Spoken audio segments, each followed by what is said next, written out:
Vanasthalipuram police station పరిధిలోని హరిడి వనస్థలి జాతీయ park వద్ద ఉద్రిక్త పరిస్థితి నెలకొంది. మన్సూరాబాద్ సర్వే నెంబర్ 7లో ఉన్న 582 ఎకరాల ఫారెస్ట్ ల్యాండ్ తన తల్లి పేరుపైన ఉందని యూసఫ్ ఖాన్ అతని భార్య సుల్తానా ప్రజలను నమ్మించారు. సుమారు 50,000 మందికి నోటరీలు చేసి రోజు గణతంత్ర దినోత్సవం సందర్భంగా వారికి ప్లాట్లు చూపిస్తామని చెప్పారు. దాంతో వేల మంది బాధితులు అక్కడికి చేరుకుంటుండగా పోలీసులు వారిని అడ్డుకున్నారు. భారీగా మోహరించిన పోలీసులు ఇప్పటికీ సుమారు 500 మందిని అరెస్ట్ చేశారు. వారందరినీ సమీపంలోని ఇతర పోలీస్ స్టేషన్లకి తరలించారు. ఫారెస్ట్ అధికారులు బాధితులు లోపలికి రాకుండా ఫారెస్ట్ గేటు మూసివేసి పోలీసుల ప్రొటెక్షన్లో ఉన్నారు.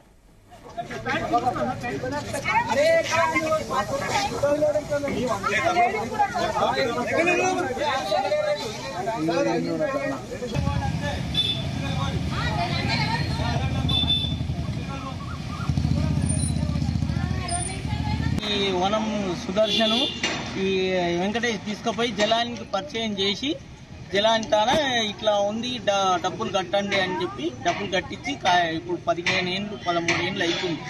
మీకు పొజిషన్ ఏమైనా చూపించండి? ఏది చూపించలే. మా పేరు మీద బాండ్ పేపర్ ఒకటి తెప్పించి ఇవ్వమంటే తెప్పించి ఇచ్చినాం. మీకు రిజిస్ట్రేషన్ అయ్యింది అదే అని చెప్పిండు లాయర్.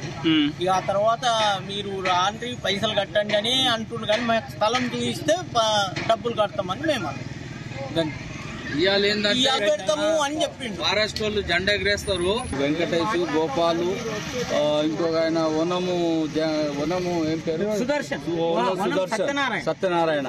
ఈ 3-4 కలిసి జలాంతాన్ని తీసుకుపోయి మాకు కట్టు డబ్బులు అంటే 2,000 కట్టినాం. ఫస్ట్ లో 2,000 కట్టినాక మళ్ళా ఒక 3-4 ఏళ్ళకు మళ్ళీ 10,000 కట్టించుకోరు. 10,000 కట్టించుకున్నాక తర్వాత ఏం చేసారు, బాండ్ పేపర్ తెప్పించారు 100 రూపాయలది.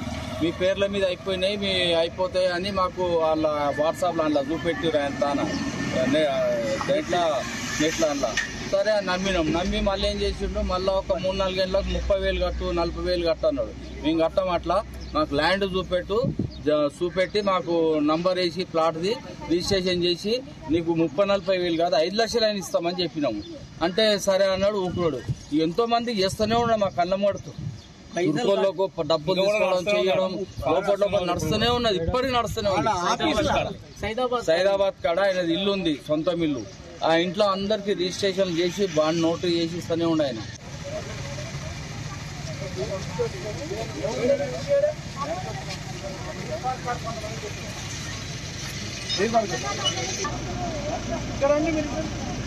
ఇక్కడ